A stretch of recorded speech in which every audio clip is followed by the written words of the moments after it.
Okay, I guess we'll get started. So welcome everyone to our Discovery to Commercialization series. For those of you who don't know, next slide. I'm David Granville. I'm the host of this series, and I have the honor of introducing our guests, or at least our moderator today. Next slide. I'll get through my slides quick because I'm anticipating a very exciting discussion. So before I begin, though, we're hosting this, at least I'm presenting from the territories of the Musqueam, Squamish, and Tsleil-Waututh peoples. So as I mentioned, the Discovery to Commercialization series has been going on for about a year and a half now, sponsored by Vancouver Coastal Health Research Institute and recently with the UBC Academy of Translational Medicine.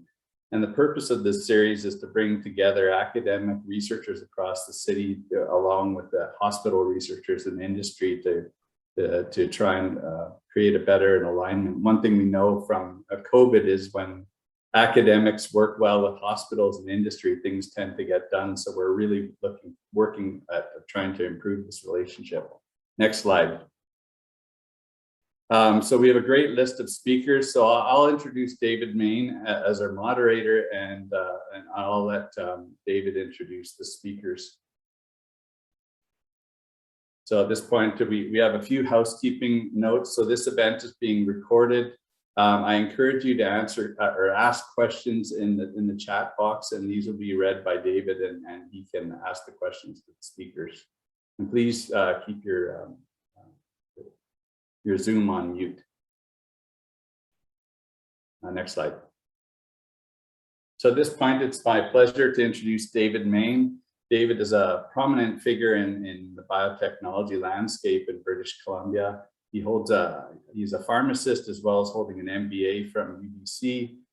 He's held key leadership positions from vice president, I think, if my memory serves me correct, investor relations at QLT.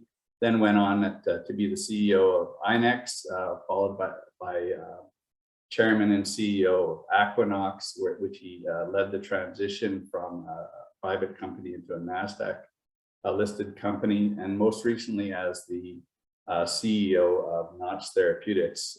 David has also formerly served as the chair of Life Sciences BC, Biotech Canada, and Accelerex, as well as the director of bio.org. So thank you, David, for moderating. And at this point, I'll pass the virtual talking stick over to you.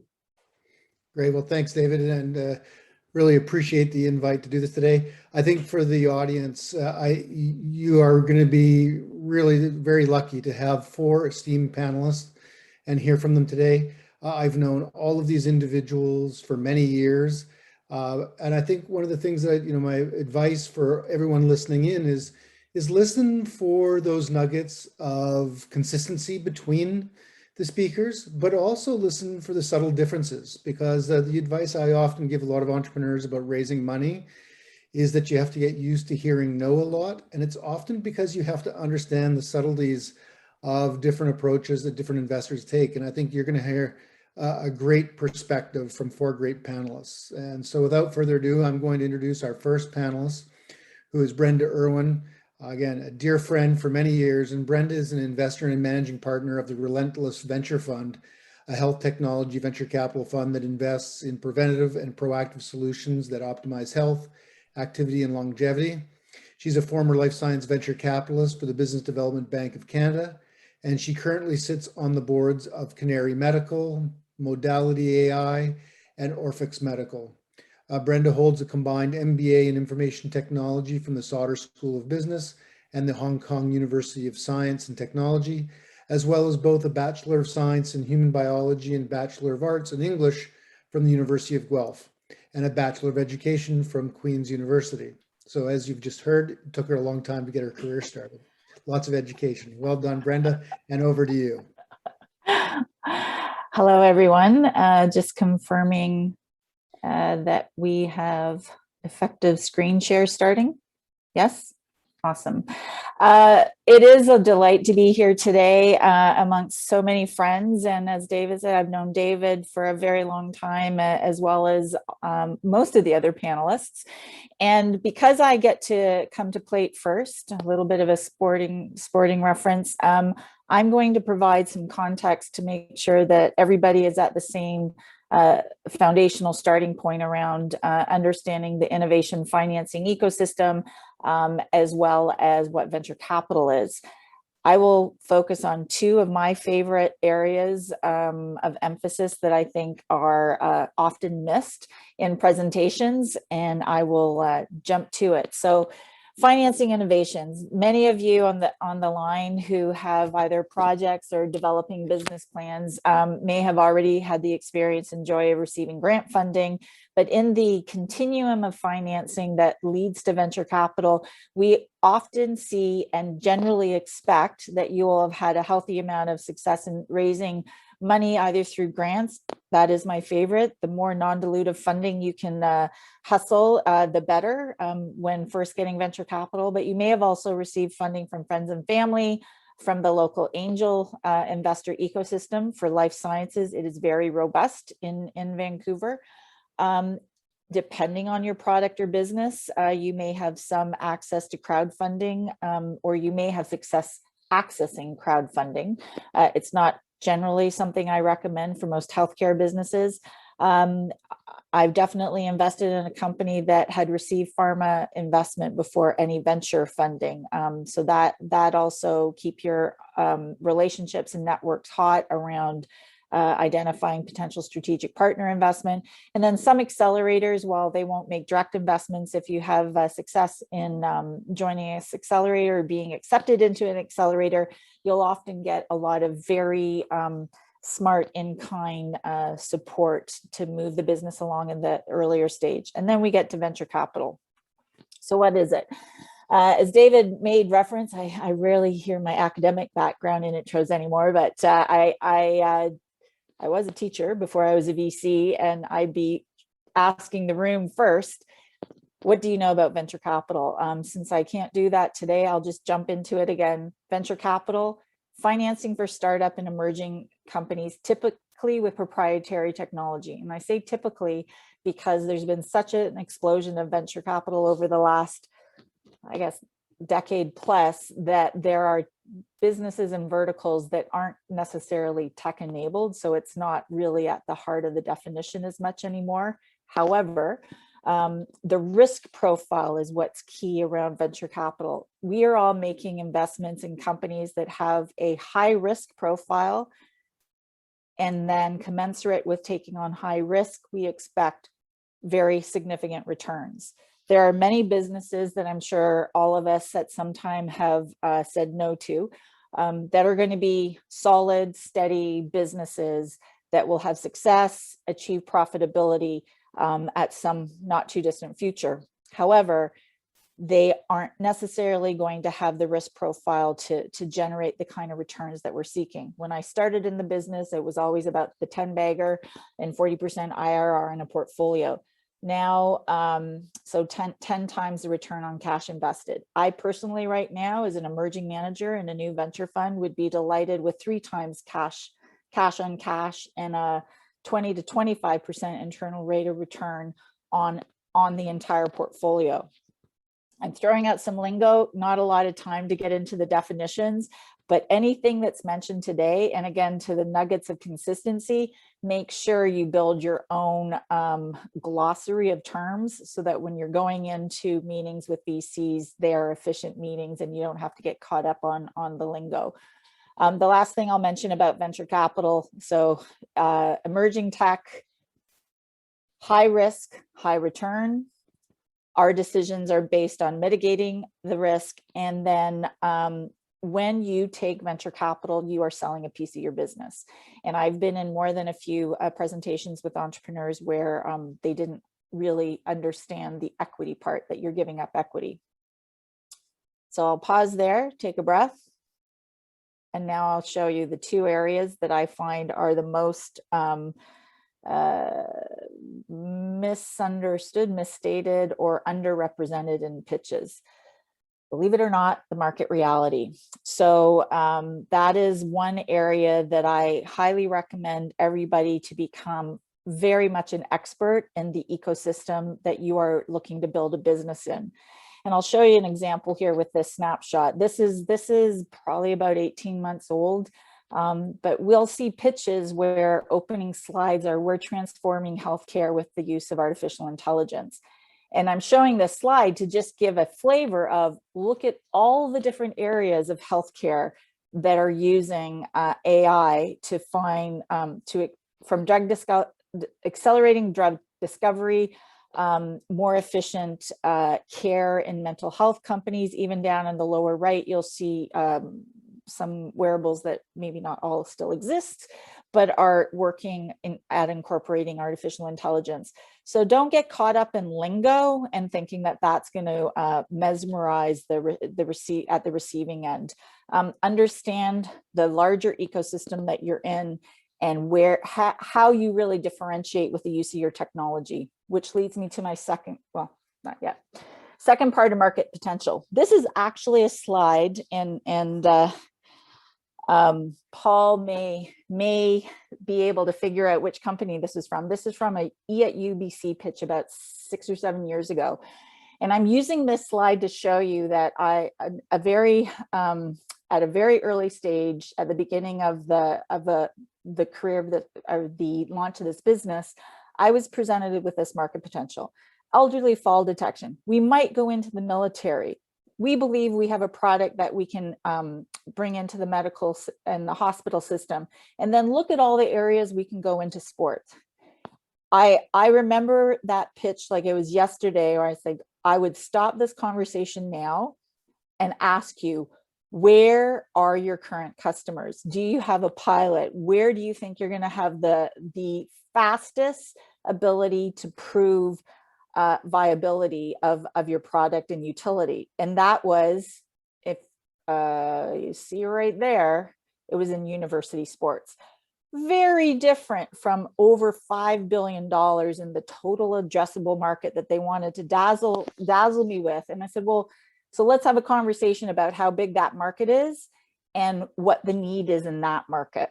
So again, from a market perspective, there are many players in the area, guaranteed in the areas that you're going after.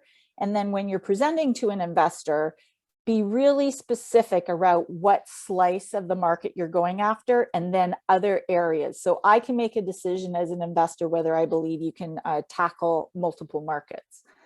So then within the market, be really thorough with your competitive analysis.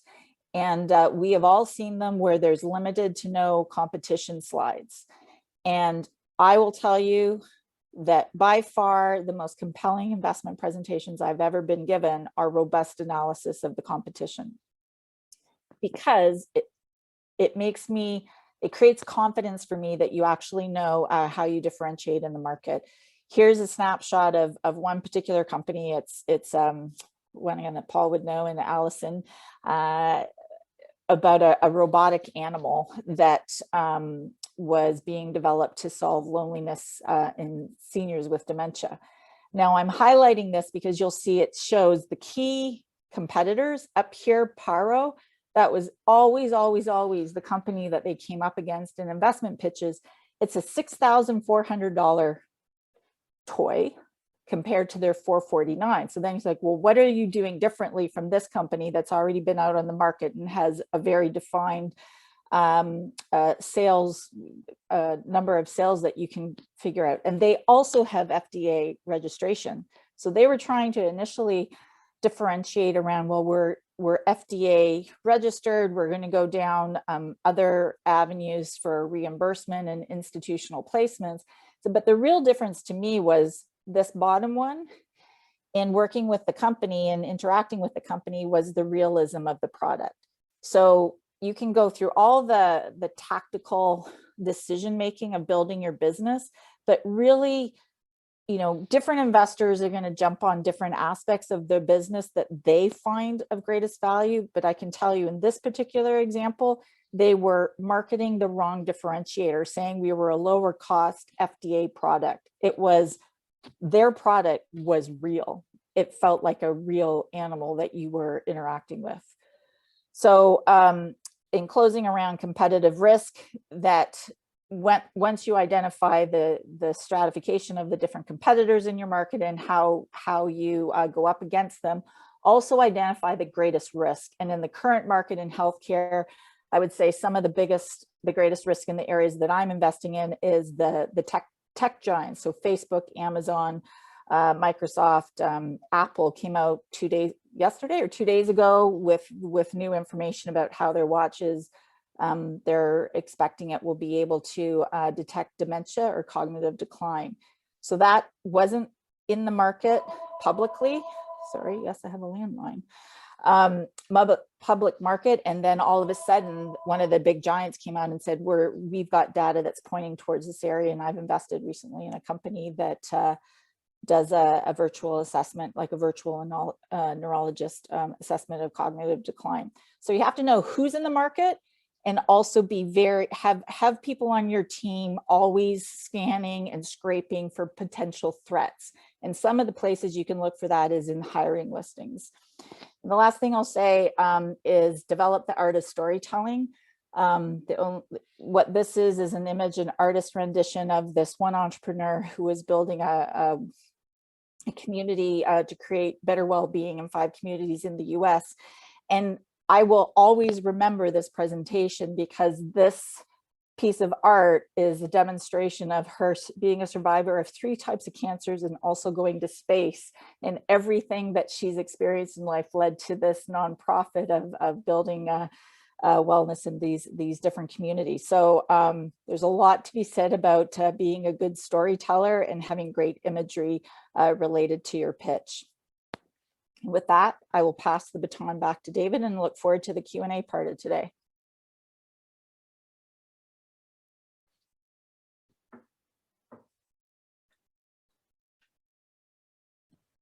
Great, Brenda. Thanks very much. It's excellent. So now I'm going to introduce to you Paul Geier. So Paul is a medical technology entrepreneur and angel investor, and currently serves as the CEO of Discovery Parks and Nimbus Energies, which I'm very proud to say that I'm on the board of. And so get to see his work firsthand and his team's work, which is fantastic. And they are truly innovating investment program working to boost BC's health tech sector. Paul was previously founded Mitroflow International, a tissue heart valve company, as well as Medical Ventures, now known as Neovasc, a specialty vascular device company. Paul is also the executive chair of Light Integra Technology, a spin-off from Canadian Blood Services that has developed the Thrombolux technology used to determine platelet quality for blood transfusions. Paul is well known for his work supporting and mentoring entrepreneurs and future leaders of the tech industry. And I must say, probably one of the most prominent philanthropists in the science space in British Columbia. So Paul, it's with my great pleasure to introduce you to this panel today. Great, thank you very much, David. And Brenda, thanks for your great presentation covering a number of items. And I'm gonna take a little bit of different tact and sort of be a bit more foundational in what I'll talk about and really talk firstly about sort of some key elements in a great pitch. And maybe I could have my first slide here, that would be great. And then I'll talk about sort of the do's and don'ts of presentations. So, you know, when you boil it down in a nutshell, what you're doing when you go to present a pitch to an investor or otherwise, you're trying to sell them on a product or concept or on yourself or an idea. And I think there's some very common threads in what you need to go through in any one of those situations, and that starts with outlining what is the problem that you're solving. And many times people skip over this, and so you get through a presentation, you go, okay, I'm not even sure what problem they're solving out there. So I think it's important to do it in real simple terms up front. This is the issue we're dealing with. This is the problem we're solving. And then secondarily, what's your solution? So again, in simple terms, what is the solution that you're going to provide to that problem? And probably the key area where I see most presentations fall down is on what I call the value proposition. And that is, who's going to buy it? Why are they going to buy it? And how much are they willing to pay for it? And I think this is the crux onto whether a business is viable or not. And in many cases, things that are developed by highly technical founders, you find that they've really not thought through, who's going to buy it and why they're going to buy it, and an understanding of what the true value is out to the customer, because they're so enamored with the technology itself. So if anything you need to really spend a lot of time on, I would say, is in developing your value proposition. And make sure you have people try and poke holes in that value proposition so that you can understand the types of questions you will get around it. Don't fool yourself. In the medical and technology, this kind of life sciences space, there's all sorts of reimbursement issues, there's regulatory issues that go along with it and so forth that may dictate who the customer is. And in some points, the customer who's using the product may not be the one who's paying for it. It may be an insurer or otherwise. So it's not a simple sort of exchange, I'm going to give you this and you give me some money back. I'm going to give you this and somebody else is going to give me some money because you have an insurance contract with them or whatever. So it's really important to sort of lay that out and have a good understanding of how those funds will flow and have a good understanding of what the market will bear from the point of view of the cost of your product, and that you can make a business around that. Fourthly, dealing with the competition. I don't have to go in a lot of detail here because Brenda, I think, covered this very nicely.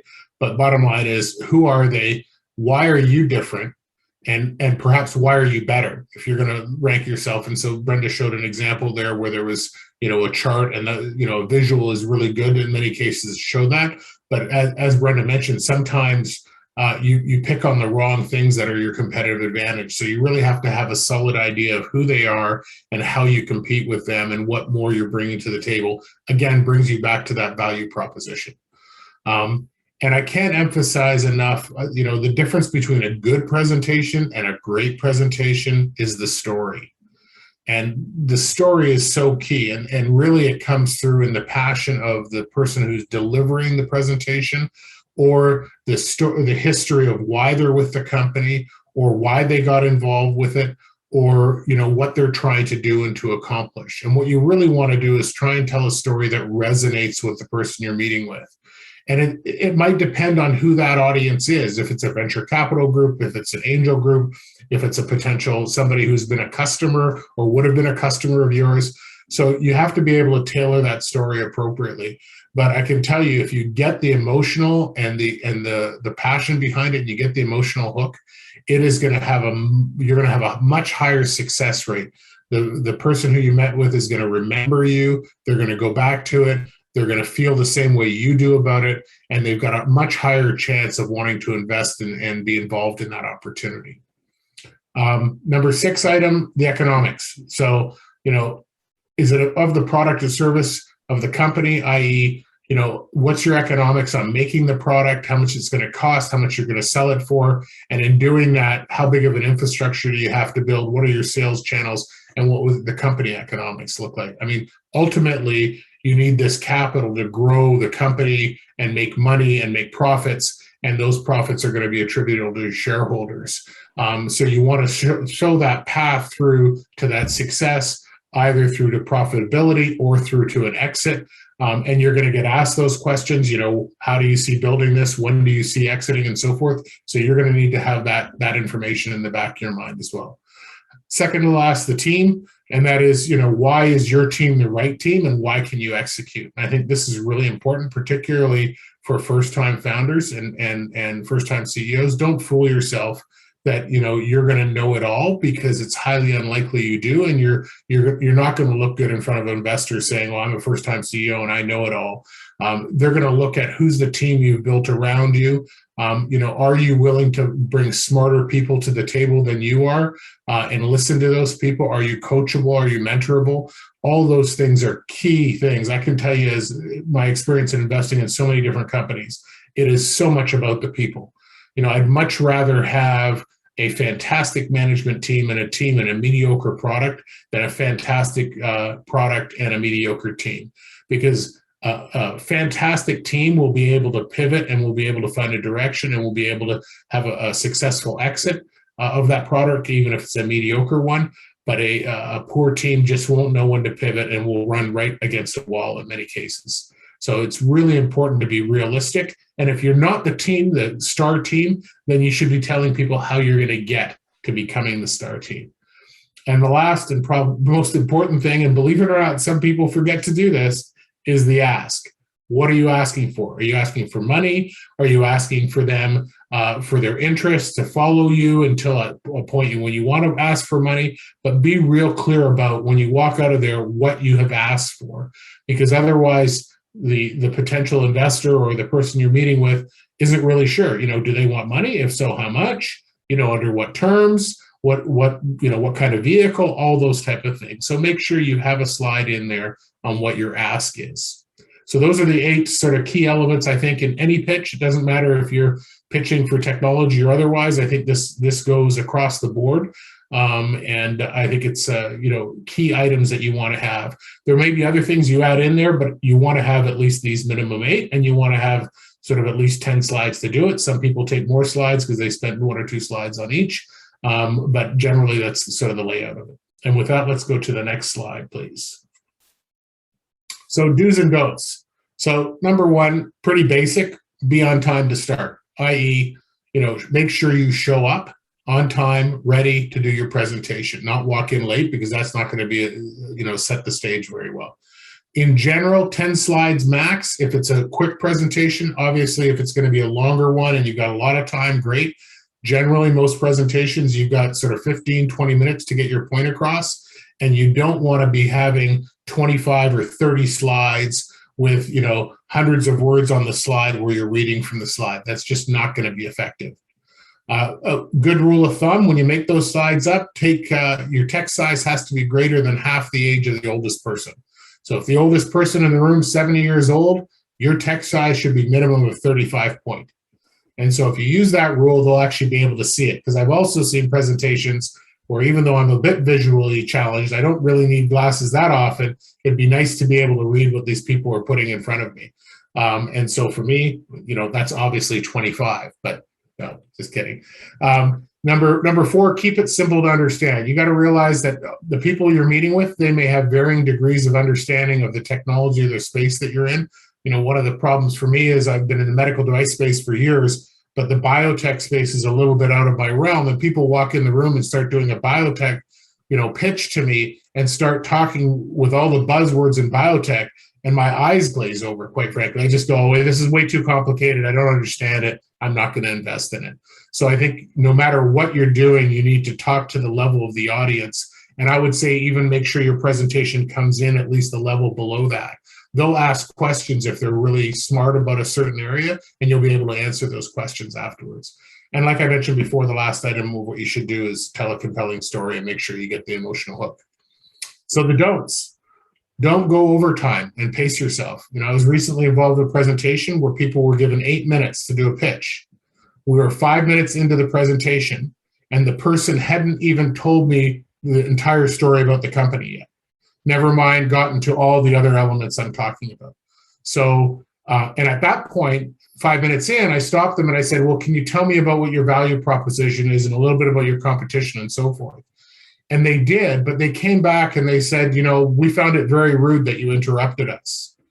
And I thought to myself, I'm going, well, I could have let you go.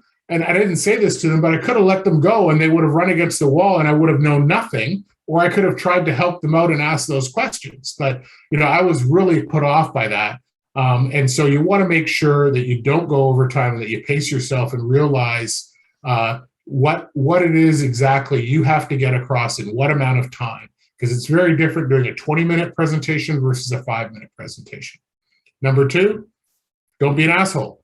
And this is sort of my number 4 rule for entrepreneurs, no assholes. But I hate to say it. Some people are, because they understand the technology so well, they're very arrogant about it. They walk in arrogant with a chip on their shoulders. Check that at the door. I mean, you're asking these people for money or to buy into your value promise. You've got to make sure you don't make them feel like you're the smartest person in the room. You want to make the investors feel like they're the smartest person in the room, that they understand it. Number 3, don't ramble. So if you find yourself rambling on about something, stop yourself, move on to your next point, because it's so easy to continually talk about one issue or one problem, and then before you know it, your time's gone. Number 4, I think, and this is a common problem, you see people wanting to jam so much into their slides that they actually write the words that they're going to read off of on the slide. And the problem with that is number 1, your text has to be super small so you can't even read it. And number 2, it doesn't go for any interest in the presentation for anybody. The slide is really as a guide for you to go through the presentation, not for you to read verbatim off of. And number 5, like I mentioned before, don't forget the ask. And with that, I'll pass it back over to David. Thanks, Paul. I think it's always interesting and impressive when you get together such an experienced panel such as this, and it's such basic information that we keep delivering over and over. And I can't agree with you more that these are just some of the basic problems that people need to keep in mind to give a good pitch. Okay, well, let's move on to our next speaker, Allison Tai. Again, Allison is one of the newer members of the local venture community, but already making a very big impact, and I've been very pleased to work with her on a number of financings. And so Allison is the co-founder and investor at Amplitude Ventures. Amplitude works with Canadian healthcare companies that share their vision of bringing groundbreaking technologies to patients with a focus on precision medicine and next generation medical devices. Allison was previously an investor at the Business Development Bank of Canada Capital Healthcare Fund and is passionate about creating, building, and growing world-class healthcare companies in Canada. She earned her Bachelor of Science in Genetics and a Master of Science in Physiology, both from Western University, and an MBA from the Richard Ivey School of Business. So Allison, over to you. Can't wait to hear about your comments. Thanks, David. I think, like David mentioned at the beginning, there's going to be some overlap between some of these presentations. But something I wanted to point out is that each of us are sort of looking for different things in companies. There's going to be little points of differentiation. So I just wanted to set a little bit of context for sort of where I'm coming from. So like David mentioned, I'm with Amplitude Ventures. We have just over $200 million to invest in precision medicine in Canadian innovators. Generally, we go in early stage. I don't like to use Series A kind of terminology because that doesn't really mean anything these days. But we're also really interested in partnering right at the early stages with investigators, with researchers who are interested in starting companies and helping them shape that story and build those companies, as well as a little bit later stage as well. And again, like David mentioned, interested in precision medicine, therapeutics, medical devices, and the intersection of those two, as well as the intersection of tools and technologies in those categories. Full disclosure, our portfolio so far is all therapeutics and almost entirely platforms in therapeutics, but we still are interested in devices and tools. Right, let me look at the next slide, please. So I thought I'd come at this from a bit of a different context. I was just visiting my family. I have an 11-year-old nephew who's obsessed with mythology. And so he was talking my ear off about the Temple of Apollo in Delphi. And there's all these maxims, there's all this advice written all over the temples. And I thought that, the first 3 that were written sort of in the lobby of the temple are actually pretty good advice for when you're pitching to investors. And so those are know thyself, nothing to excess, and surety is ruin. So we can go to the next slide. So know thyself is essentially what we've all been talking about already. So for Amplitude, we're looking at very sort of science heavy biotech companies in general, therapeutics, and the table stakes is really, really, really understanding your science. I think with this audience, it's not something that we really have to worry about, but it's something that when people are coming from outside of a therapeutic area or outside of science and coming into a new one, and they don't really understand the depth of that field that they're going into, can be a bit of a red flag, or at least a sort of a notification to us that we need to understand how the rest of their team is built out. Going back to sort of Brenda and Paul both mentioned telling a great story. When you're pitching to investors that are sort of very science heavy, and go look at their websites and look at the team and see what their backgrounds are. So this is where I want to see the story, is in the science. So I want to see the story developed through the data. So depending on if it's a non-confidential or confidential kind of presentation, I want to see that story told through whatever data that you're willing to share with us. So how, you know, how the field has evolved, why your science is the logical next step, and how that's going to change, you know, however that field, whether it's a new way of discovering antibodies or, you know, a new target in solid tumors, whatever that might be. Why is what you're doing, why does it make so much sense? Why is it so logical, and how is it going to change everything? You know your market. Again, we've talked about this already, and you know, if any of you have friends or colleagues or family members who are undergrads at UBC, I teach a course in the biomedical engineering program about commercializing products, and almost all of what we talk about is understanding your market. So this can be sort of on the biotech side a little bit, but more, I would say, on the device digital health kind of side. You know, you need to know, you know, what exactly is your market. Again, we've gone through this. Who is your customer? Like Paul mentioned, the person who's going to use it might not be the person who's going to pay for it. You really need to understand that dynamic, but you also need to understand their workflow and their processes. Because if you don't fit into that workflow, no one's ever going to buy your product. So, for example, I had a company that I started out of my MBA. It was a medical device company, and we thought we just had the greatest product in the world. It was pretty good. We had good data. We piloted it in a hospital and in a few places, and not one hospital purchased our product after the pilot because it didn't fit into their workflows. So no one would use it. All the nurses who were going to be the customers said, "This totally disrupts our workflow, not interested." So we learned a hard lesson that way. So it's something that's really important to think about if you're trying to fit yourself into an existing process in an institution, a hospital, a care center, whatever it might be. The other thing to spend some time on is know your business. So understanding your business model. So there are a number of different ways of going about developing. I'm going to start with drugs.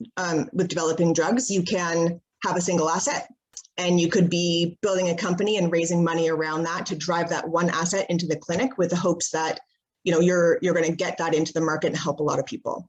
You could have a platform for developing new drugs where either you have some deep insight into the biology, or you have a technological platform that can, like I said, discover new antibodies or find a neat way to quickly get at new, you know, small molecules for a certain kind of target that's hard to hit.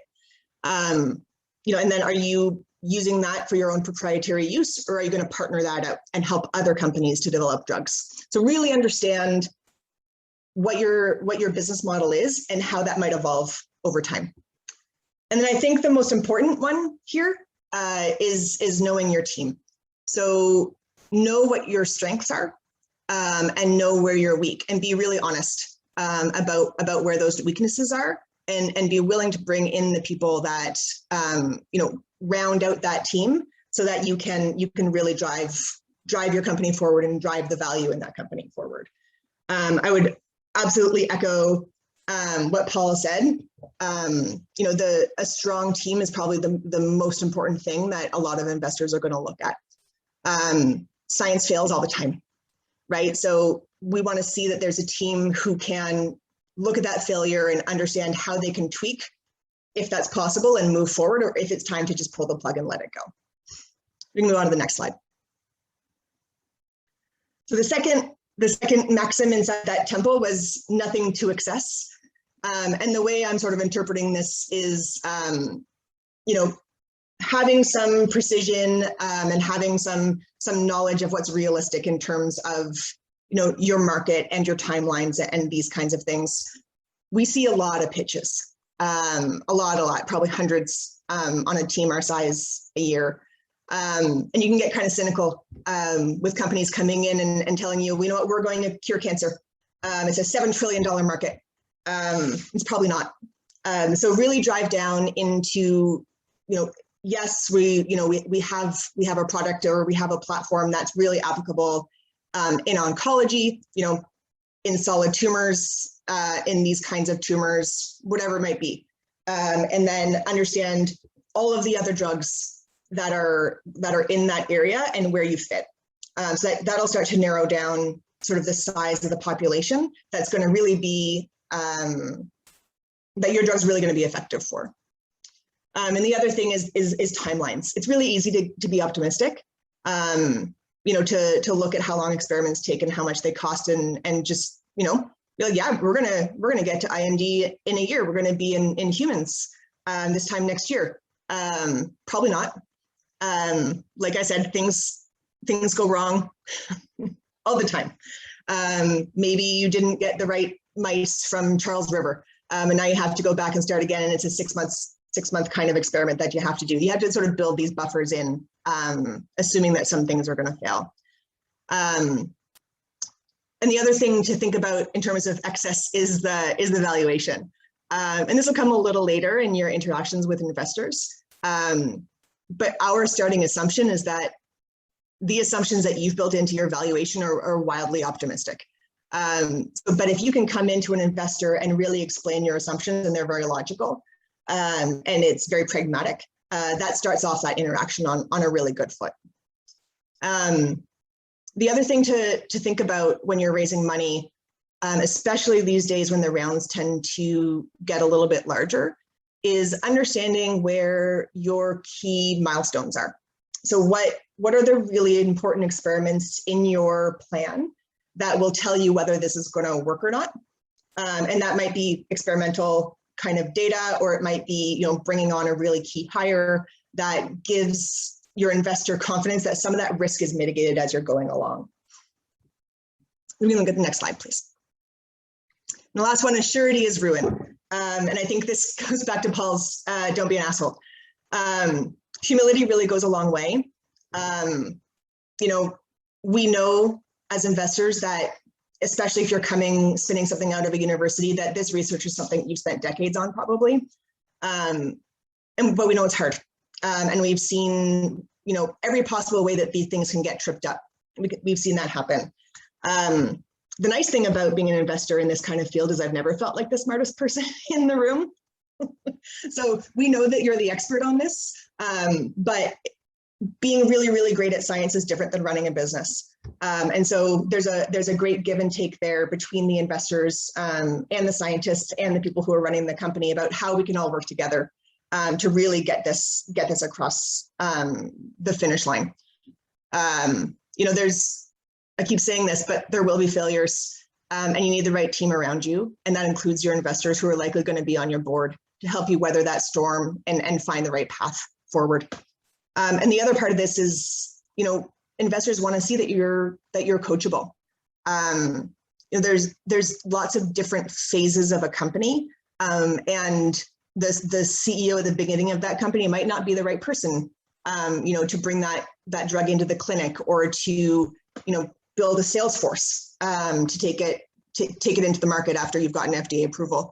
So be really self-aware about your own strengths and weaknesses and those of your team, and understand who might be best to really round out that team.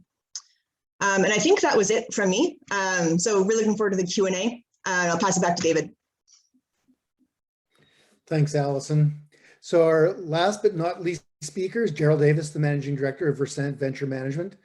Again, somebody that I've known for a long time, know very well.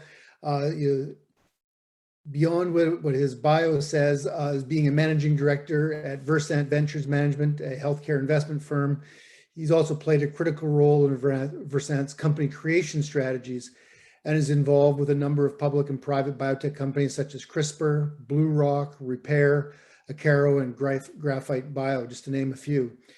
Prior to joining Versant, Gerald was an associate principal at McKinsey & Company, where he advised healthcare corporations in pharmaceuticals, biotech, medical device, and molecular diagnostics. Over the course of his career, he has worked on a number of healthcare markets globally, including the US, Europe, China, and Russia. And he earned his doctorate from Stanford University, where he also completed postdoctoral research. And probably the most important thing you need to know about Gerald is that he entrusted me to give his son his first boat driving lesson. So you know he's a very trusting individual. So Gerald, without further ado, over to you. It's a very biased definition of trusting David, but we'll roll with it. Can everyone see the screen? I just want to make sure I've shared correctly. All right. So thanks again, David. Entrepreneurs think about venture capitalists as a source of capital, and of course they are. But VCs are also entrepreneurs themselves who are running their own businesses.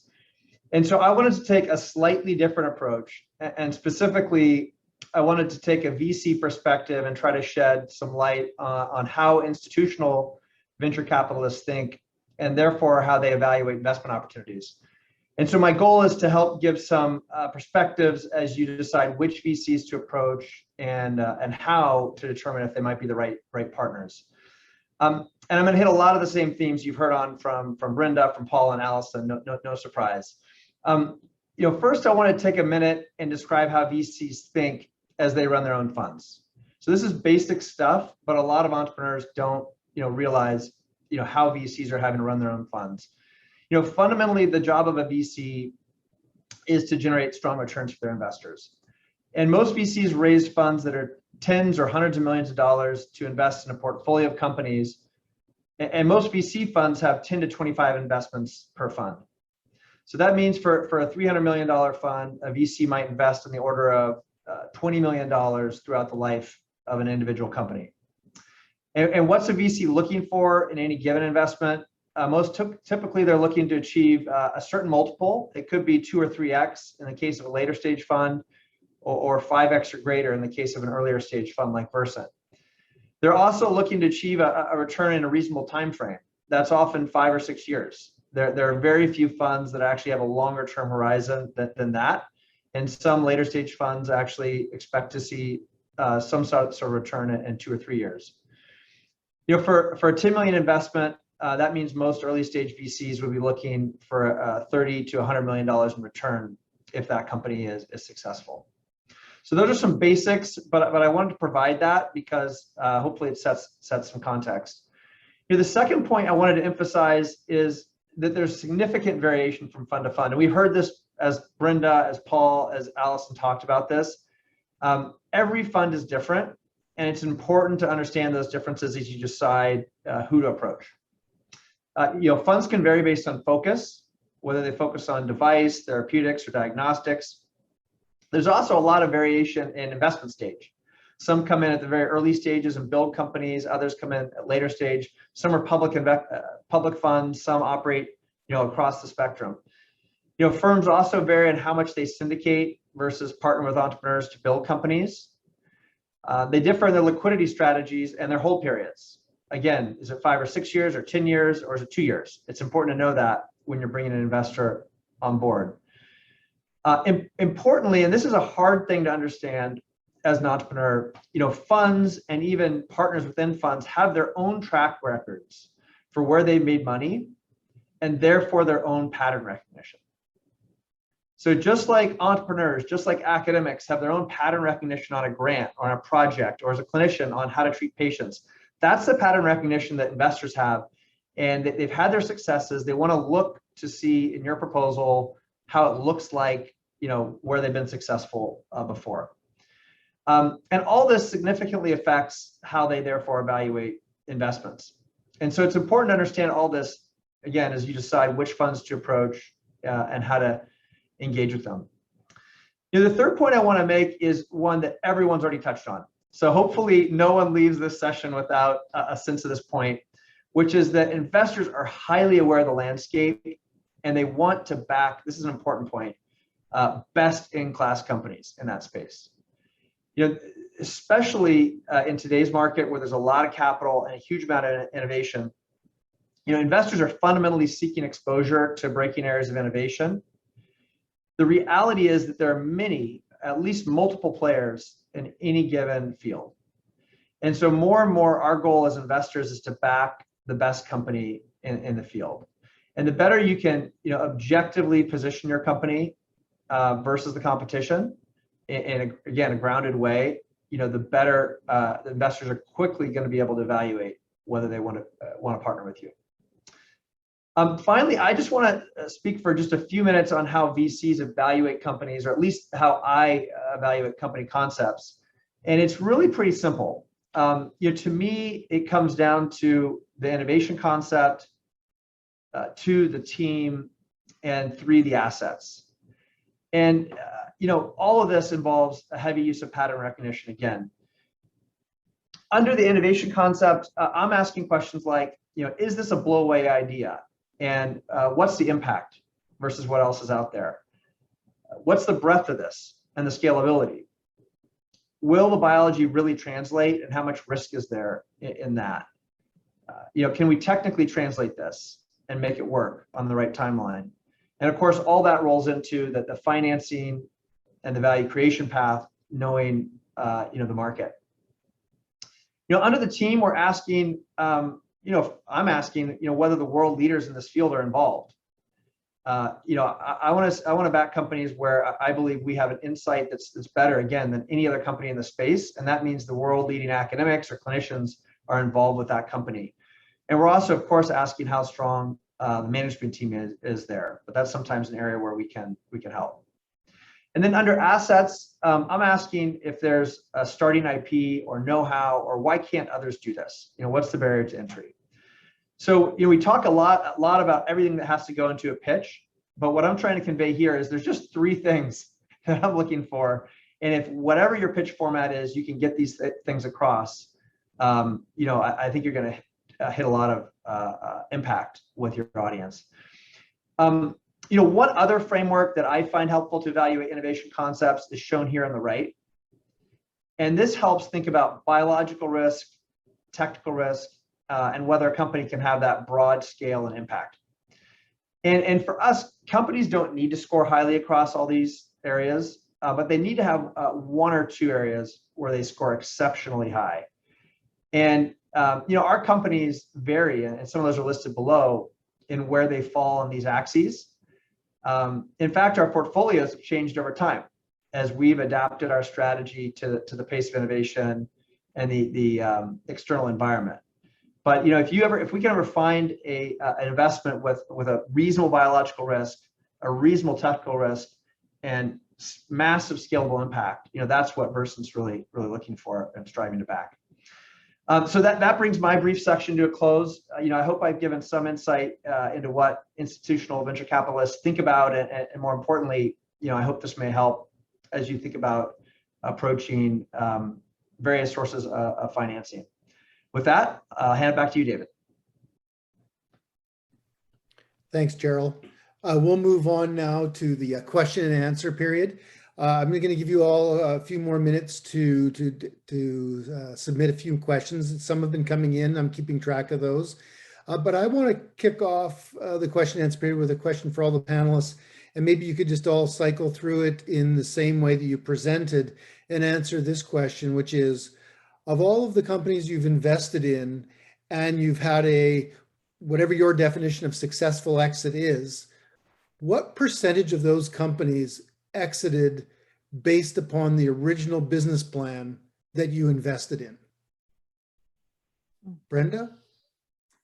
Well, I'll speak to Celator. So it was just shy of a $2 billion ultimate exit. And at the time of exit, the compound that became commercial was second in the pipeline.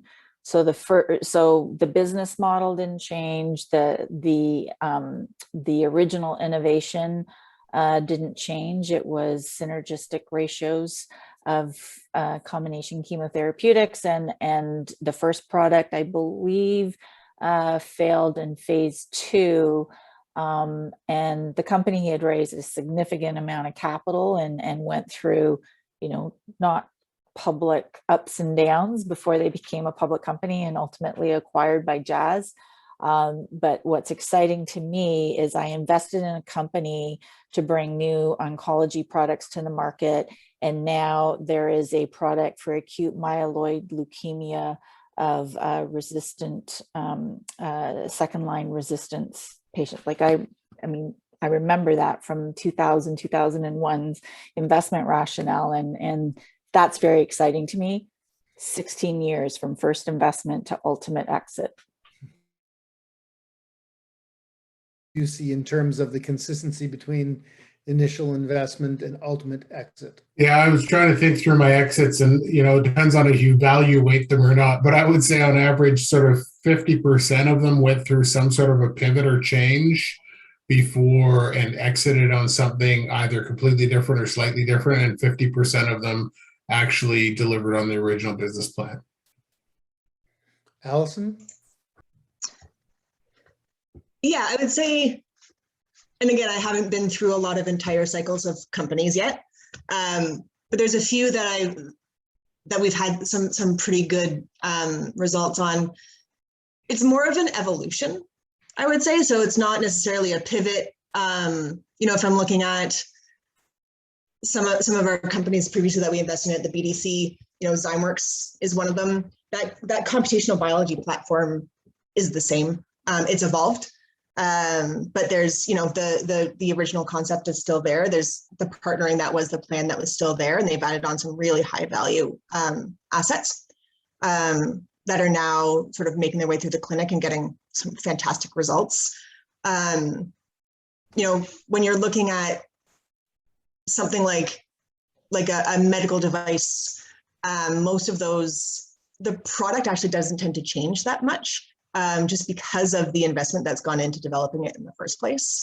If it's one of these highly invasive kinds of products, your business model might change, your way of attacking the market might change, but the product itself tends to stay the same. So I don't have a good percentage answer for you, but generally there's a seed that hasn't changed. But you did highlight that there often need to have flexibility and the ability to change the current circumstances. Gerald, how about you? I'm last, so I had a chance to find a slide. We share this with our investors. And this is so true. The plan at the time of investment is this beautiful line. And it's almost too beautiful sometimes.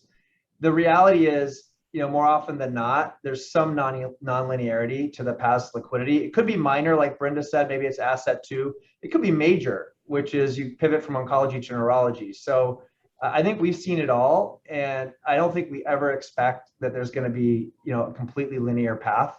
What we do is very early, and we're going to have to make some sort of twist and turn along the way. Great. Well, I think that's an excellent segue, because I think, I kind of set up that question because you all highlighted that management and the teams are important and the ability to work with those people. And so there's a great question here that comes from Jeremy Hirota. And I think this is just an excellent question given probably a large percentage of our audience, which is, how do you build great teams when the science is still nascent and in development? And specifically, a second part of his question is, even if you know that you're not the person to lead, how do you bring in the people to lead when you think you've got a great idea? Gerald, why don't we go in reverse order this time? Gerald, you want to take that? I think it is a catch-22. I really do. And I think today's market is more than ever before, a talent scarce market for CEOs that have done it before in my field in biotech. And so it's hard to get a CEO unless there's real capital and commitment around an idea. And so that's something that we struggle with. A lot of the time we're trying to get our own courage of conviction to put a sizable check forward that would attract that talent, because that's sometimes what it takes. But I don't think there's any easy solution. I think the extent to which founders, academics can use everything from their charisma to their network to bring in and recruit that talent, that can be hugely impactful to an enterprise. Allison? Yeah, I really agree with that. I think what you hear from all of us is that finding talent, especially in biotech, is really hard right now. Really, really, really hard. Anytime we're trying to bring in management, whatever that might be, whatever level or whatever the C sort of title is, there's multiple other offers. They're looking at other things. It's really difficult. It's hard to attract the really stellar experienced folks without having a significant amount of money invested already. But what does help, I would say, for us as investors who will come in early stage and help you build your team, is if you, and Gerald mentioned this in his presentation, if you can have the leaders in your field associated with what you're doing, they may not be, you know, on your team, but they're advisors or they're involved somehow in the company.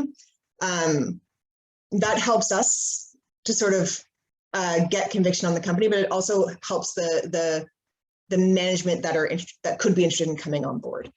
It's really difficult to lure someone away from a probably a big salary job to come take a big risk on your idea. So there needs to be some kind of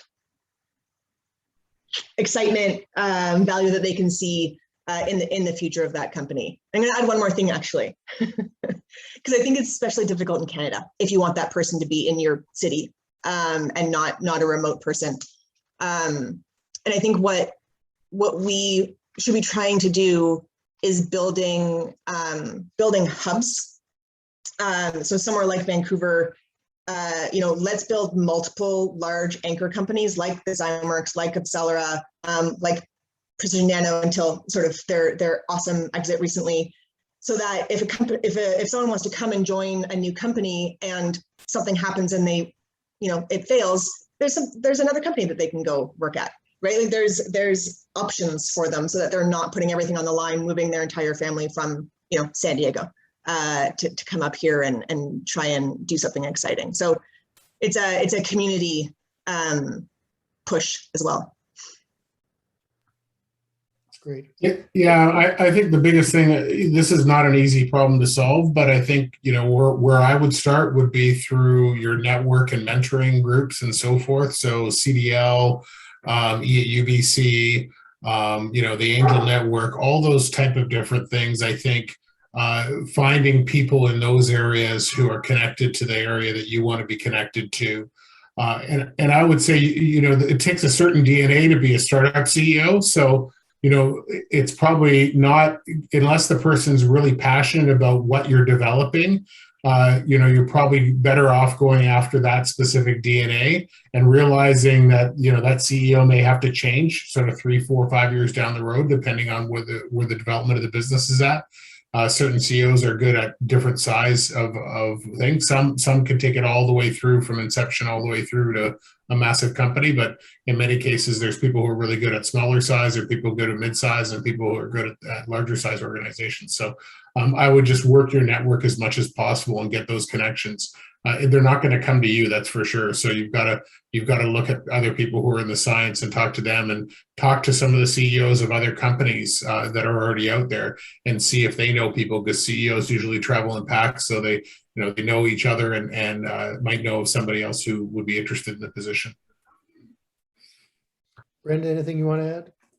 What I'll echo from Allison's perspective, and it may not seem intuitive if you haven't been building teams before, but there really is a lot to be said about trying to attract somebody to an ecosystem where there are alternative places. Done tons of recruiting in my time, and in the days when we had INEX, QLT, Anermed, Angiotech, StressGen, like it was far easier to get executive tier people to jump from one region to another, or business to another, because they could see if this didn't work out. And I know it sounds counterintuitive to building the story and the appeal, but having contingency and being able to speak to that is important. And I'd say one additional layer of the tip to consider, particularly early on, actually two things. First of all, I'm going to go back to risk profile. It's critically important that anybody that you bring on understands and accepts the risk profile, and that includes financing risk. So if you're bringing somebody in, like, explain to them, and I've seen powerful evolutions of teams when management has actually had Friday coffee chats, and it's like, here's the deal. We are a venture-backed business. We've got 9 months of runway. We're about to go raise money. And here's what I can offer you from equity. Like, you kind of have to read the room in terms of what you disclose, but I think bringing people under the tent around understanding the risk and your mitigation of that, and hopefully the mitigation is you've got a compelling business model and product to build together with them. Last tip I'll give you is never underestimate the power of recruiting and attracting an executive chair as an independent director, somebody who won't necessarily have the high capital or compensation expectations, will probably expect some equity, but there are people that will come in and play that quasi, I'll say, executive role, but also provide some exceptional governance and help and experience to build your business. So it's not always and it's a great tryout also, if you're looking to possibly bring them in onto the team. But finding independent directors and actually positioning executive chairmanships, I think are a good tactic as well. Great, thank you. So there's a great question here from David Granville, but I'm going to broaden this question a little bit, David. Sorry if you don't mind, because I think it again kind of speaks a little bit of what we were just talking about how do you get your company ready for management. And so the question was, are there ways we could do more at the university hospital-based research institutes to assist with new venture creation? And at what stage do you like to see technologies brought to your attention? And maybe I could just broaden that question to say, what advice do you give entrepreneurs about what they should be doing if you think they're still too early for venture capital? What are the things that you see them doing that then makes them more attractive later on? And maybe I'll just do sort of jump ball here. Whoever would like to dive in. I want to, because this is one of my favorite questions to answer, because having worked with tech transfer offices for a couple decades now, I've always given the feedback, bring the ideas to us early. Let us sit with you. Let's have the conversation about why you think this is going to become a business. And probably at least 75% of the time it will remain a research project and not necessarily, and possibly we could have the conversation about how the asset we're having a conversation around could be integrated into another established business. So the earlier the better. And this is just a historic pet peeve, is where so much time is spent trying to build a business out from a tech transfer perspective or within the institution, that all this time and expectation has been spent, and it takes me 5 minutes. It's like, yeah, I don't see the business here. So early, I'd love to meet early. It's great insight. Anybody else? I'm just going to echo that as well. There's no, I might be wrong, there's no such thing as too early. We want to hear your concepts. I would love to partner with a UILO or a tech transfer office and help them build, companies that we can raise a lot of money around, and that can be big anchor companies that are attractive to VCs. I think, often either the idea is too small, and it might be a great idea, but it's not a VC fundable idea, or there's just some remaining negotiations that need to happen around the IP, whatever it might be. If we can help you early, the researchers and the UILO and partner all together to make that as clean as possible. I think it really increases the potential of the innovations that are coming out. Yeah, I just add, I think in terms of ideas coming out of academia, same thing. We love to hear these ideas early. If you have blowaway data or a concept that's totally new, I love nothing more than talking about some cool new science I haven't heard about. So, you get a lot of engagement from especially early stage firms on that. The other thing is just awareness. Like, if you have a skill set that could be useful to companies in the ecosystem, raising that awareness with the right people can be great. When we built Repair, the first thing I did was look around and say, okay, who in Vancouver could be helpful? And, maybe David Huntsman, maybe Sam Aparicio, maybe some of these guys that have clinical databases that are relevant to the company could be on the SAB. And so we've done that. In renal space with Chinook, there's some pretty well-known renal researchers we've engaged there. So, it's our advantage to kind of engage people locally in our companies as long as we know who you are. Excellent. And just Yehang and Heidi, I've seen your question, but I'm gonna hold that question because it's a little bit different angle from the original intent of this panel. So I'm going to just jump to another question here from Padma. What's the trend for VC investing in platform technology companies? And do you prefer partnering licensing of platform technology versus partnering licensing with in-house pipeline of candidates to take to clinical? Like every answer I give to every company, it depends. I think, like I said, during my portion, we love a platform company. And it speaks to risk mitigation. So, and it depends on how you define platform. But if we're talking about a technological platform that can, discover a new kind of antibody or do it faster, whatever it might be. I think that what you're doing there is you're mitigating your risk on a company basis. There are firms that like to invest in single asset or a couple of asset companies, and then they're diversifying their risk or mitigating their risk across their whole portfolio. There's different ways of going about it.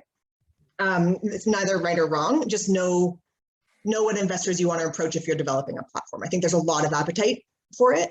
In terms of the business model, it just depends on what makes sense. If you can get some early revenue that's non-dilutive coming into your company by partnering or working with some larger companies, that also teaches you about your platform, and you get to learn from it, and maybe even use some of that data in your programs going forward. I think there's a good argument for that, but it may make sense for you as a company to keep that so it's entirely proprietary. If it's super special and you want to just build the best, circular RNA in the world, and no one else can have access to that.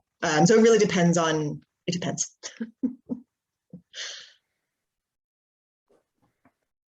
Anybody else on the platform versus internal development? I think it comes back a little bit to understanding the business model of investors.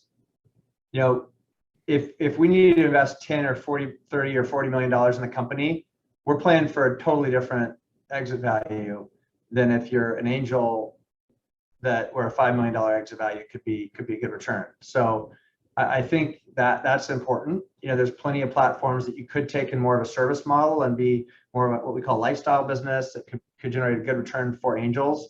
Most of the time in biotech, you need a pipeline to create a really big, valuable, multi-billion-dollar company. And then you have models like what Carl did with AbCellera, where he built kind of more of a platform company and created a very valuable company. And I think a lot of biotech investors didn't think he could do that. So there's always exceptions, but I think the investor business, may be relevant to that question. Paul, how about on the digital health side? Is it the same sort of considerations about what's your tech platform and what are the verticals to create revenue versus just making that platform available to partners to monetize?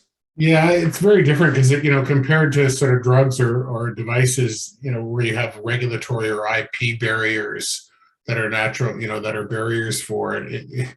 Definitely in the digital health space, it's a lot more of who's the first to market and what's that distribution mechanism you're going to use to get that out. And so we've seen that, some of these companies where you thought, they were going to be a go-it-alone strategy, you're now seeing huge amounts of sort of consolidation in the digital health space as people realize that there's certain groups that have access to the customers, and it's really hard to sort of reestablish that if you're just a one-trick pony. And so you have to come to those customers, perhaps it's on the mental health side or whatever, with a whole bunch of components in your offering that's not just mental health, but it's other areas that the insurance coverage is covering.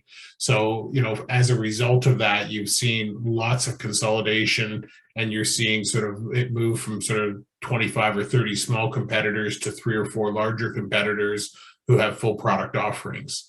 And so I think that's quite a bit different than what you see in sort of a regulated or a long lead time space. It's really about time to market, getting the product out there in people's hands and making it, the whole area is changing so rapidly that some of the things that we thought sort of 5 years ago would take a long time to get adopted. As a result of COVID, the adoption rate's been huge. And then all of a sudden, lots of money's poured into it, and you've seen a lot of consolidation as a result. Interesting. So we have 2 questions left that are essentially the same from Heidi and Young about venture capital as a career choice. But maybe just before we go to that, and we'll use that as sort of our wrap-up questions, maybe I'm going to ask you one more question, which is, again, as a sort of an experience that I've had with dealing with a lot of young entrepreneurs, and just want to hear your perspective of how the conversation goes and the advice you give to those entrepreneurs when you're thinking about the first financing. And the first question you usually hear back is, or the comment you hear back is, well, I'm worried about dilution. What does that usually mean to you, and how do you usually address that particular point?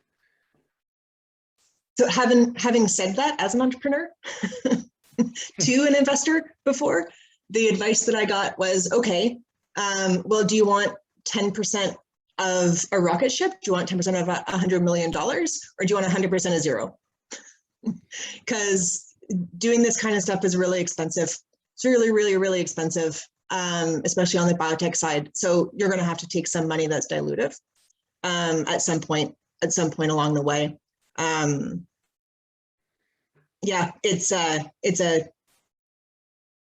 just a fact of life. You can mitigate it by, like I said, finding other sources of financing early on to develop your product or develop your platform or asset so that the value is higher when you go out to look at dilutive funding. But I think at some point, if you're developing a drug or developing a medical device, you're going to have to take some dilutive money. Yeah, David, one of the things I try and do is put them in the position of the investor and say, look, even if you got a higher valuation now, you're then, you're setting yourself up for failure in the future, because you're going to have to do future financing rounds. And what you don't want to do is have the valuation get ahead of itself, because then you have some very unhappy investors, and the investors are really your partners.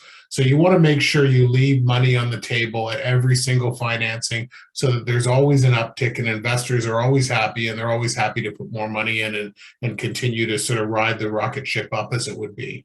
If you try and overvalue things right out of the gate, you're going to find that there's going to be a point where there's a sort of a D-day or a realization day where it has to be, re-ratcheted down, and there's going to be a lot of very unhappy investors, and they're not going to continue to participate. And given that you want them as partners for the long term, you have to be really realistic about what that valuation is. Some of the ways I've dealt with that is I said, yeah, if you meet those milestones you say, I agree that it's worth that. But if you only get to this point, it's only worth this. And how about we put some shares into escrow? These are on angel deals, so that if you do reach those milestones, no problem. If you don't reach them, then the valuation's ratcheted back to what's more reasonable. And that's some ways that you can sometimes get to a yes or get to an agreement. But the bottom line is it all takes money, and there's going to be significant dilution along the way through multiple rounds in most cases. Gerald, I'm wondering from your perspective if this has had any influence in, Versant's desire to be very much involved with company creation, and therefore having to avoid that history of, angel investors and prior investors and how to get the right valuation, or is it a completely different consideration? No, I mean, we are kind of entrepreneurs in some of our companies because we own a big chunk of them. So we're also worried about dilution. So we totally get it. My answer is the same as Paul's. I mean, it's sort of like, here's your post. We know the financing market is on something like this. If we hit the programs, it's now going to be worth this. And then it's going to exit via M&A or IPO. We know those markets. So if you actually do the math, and it's actually pretty eye-opening for entrepreneurs to walk through that whole thing, because there's so many comps now in our market, it's pretty clear that if you want to leave money on the table, to use Paul's words, like the valuation has to work out. And you're right, David, we do company creation because, we want to be on the same side of the table sometime with entrepreneurs and academics, and we want to be just as worried about dilution as them.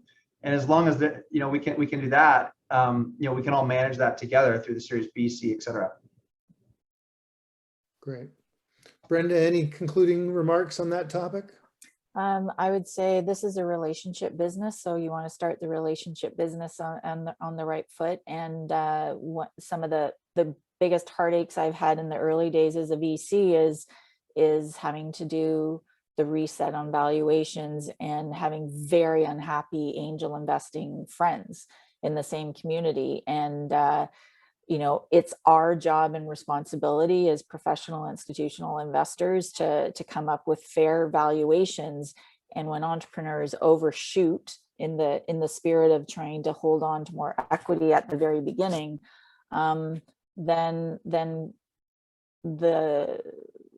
we get the labels that I believe on the most part we don't deserve, and we're not coming in. Nobody's coming in to cram down.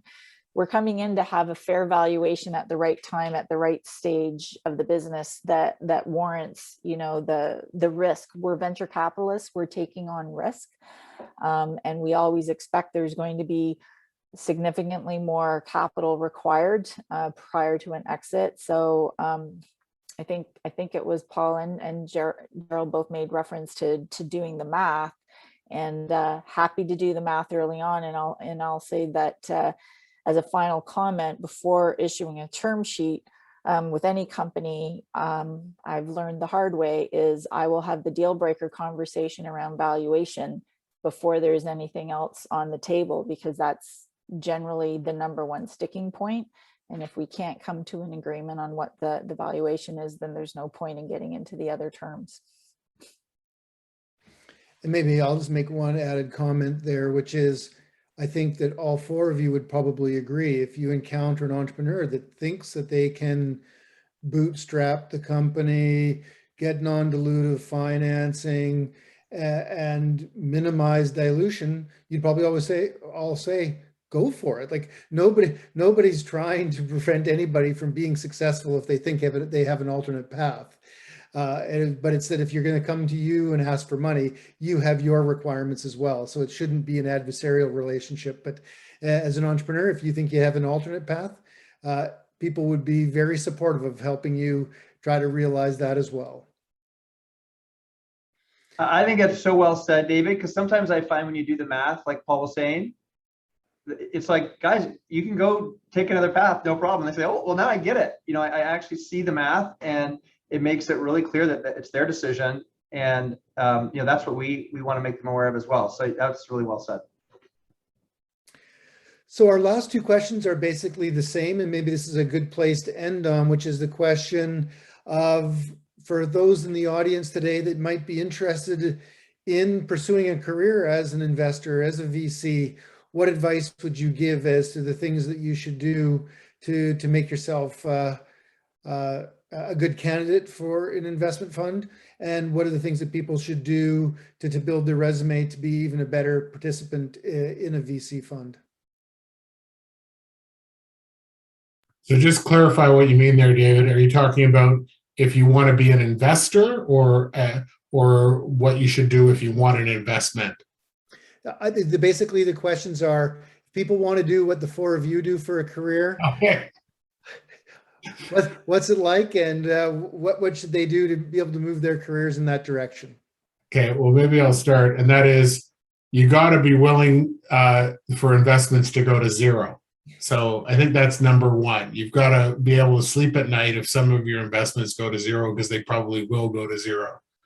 And number two, I would say, is this is a game of asset allocation, i.e., you don't want to make two investments and hope one of them works. You've got to take a purview through it that you're going to make 10 investments, and hopefully one of them's one or two of them's a rocket ship, and another two do pretty well.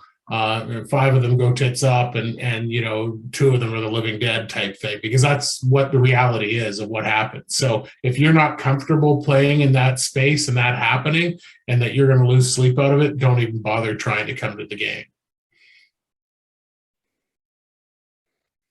Gerald? Yeah, I'd say it's really hard to plan to kind of target to be an institutional investor. I never planned to do that. In fact, I was kind of turned off by the whole thing for a longer conversation. But I think the best you can do is kind of build your network into the space, let people know you're available, let people know you're interested in it. And if you build a relationship and a seat opens up on a bus, meaning one of these investment firms for you to take, walk through that door. But I think the seats are so few and far between, it's hard to gun for it and say, I'm absolutely going to become an investor. If you want to do that, go become a really successful CEO and then build your own fund. It's just hard to plan to take an investment role.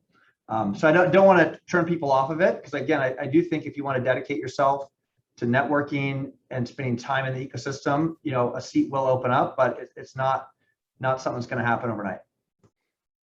Brenda? Yeah, the top tip I always give is build your toolkit of experiences. We've all seen tons of CVs, and it's still surprising to me how many apply for venture who have nothing but a straight finance background. I'll come back to, it's a relationship business, but it's also a business based on a variety of experiences and expertise that help decision making. And I am a huge fan of spending time inside startups to get that experience and perspective before wanting to make investments in them. And Allison? Yeah, and I think if you've done a lot of thinking and think this is a job that you might like Brenda said, it is a relationship business. So network. Reach out to people on LinkedIn, they'll talk to you.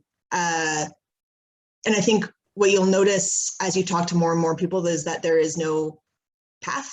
Everyone comes at this from a different direction. I'm similar to Gerald, and I don't even know this was a job till I was 30. Till I met someone at some event and they told me what they did in biotech venture capital, and it checked every single one of my boxes all of a sudden. And then it still took 6 years. So these things take time. But I agree with Brenda, having some experience inside a startup, being an early employee in a company that has built something really interesting. A, gets you in front of investors because that company probably has investors, so that they might notice you. But B, it gives you a perspective that can be a little bit more rare in sort of, especially biotech investing. You tend to have a lot of people coming through, maybe not directly from PhDs, but not long after that. So if you can have some experience in a company that's grown and know what that's like inside, I think, at least for me, if I'm reviewing CVs, would be an interesting piece of experience. Great. Thank you, everybody. Well, I think that was a fantastic panel. We only have a couple of minutes left. There was one more question, but I think maybe if we can, I think all of the 4 panelists would probably be happy for Ali, for you to reach out directly to ask that last question. So maybe at this point, I'll just turn things back to David and Kara. Great. Well, thanks so much, everyone. Thanks, David, for moderating the session, and thanks to all the speakers. It was an outstanding session, and I've taken lots of notes myself. I'd just like to encourage everyone. Our next session is in December. The topic's still to be decided, and you can put your suggestions and feedback. There'll be a feedback form sent out to you later on today or tomorrow. So thank you again, all the speakers, and have a great evening. Thanks, guys. Thanks, Thank everybody. you. Thanks all.